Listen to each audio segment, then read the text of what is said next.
আসসালামু আলাইকুম কৃষক বন্ধুরা, আশা করি ভালোই আছেন।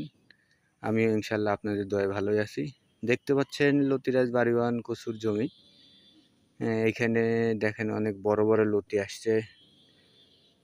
লতির সংখ্যা বর্তমানে অনেক কম প্রোডাকশন, কারণ হচ্ছে গাছ অনেকটা ফুলে যাচ্ছে এবং কাঠ হচ্ছে। এই যে দেখতে পাচ্ছেন ফুল, তো এখন মোটামুটি কম। ঈদের আগে আর একবার বিক্রি করা যাবে, হয়তো বা 20-30 কেজি হবে। এই যে কাঠ চলে আসছে গাছে, তারপরেও লতি আছে ইনশাল্লাহ। এই যে দেখেন ডাগুরের ভিতরে লতি, এই যে দেখেন এটা টান দিলে এই যে লতি বার হয়ে আসছে একটা। এই যে ছোট ছোট এরকম অনেক ডাগুরের ভিতরে লতি আছে, ছোট বড় সব ধরনের লতি আছে। কোনো কৃষক বন্ধু যদি লতিরাজ বাড়িওয়ান চাষ করতে চান, স্ক্রিনে দেওয়া নাম্বারে যোগাযোগ করলে চারা পেয়ে যাবেন ইনশাল্লাহ।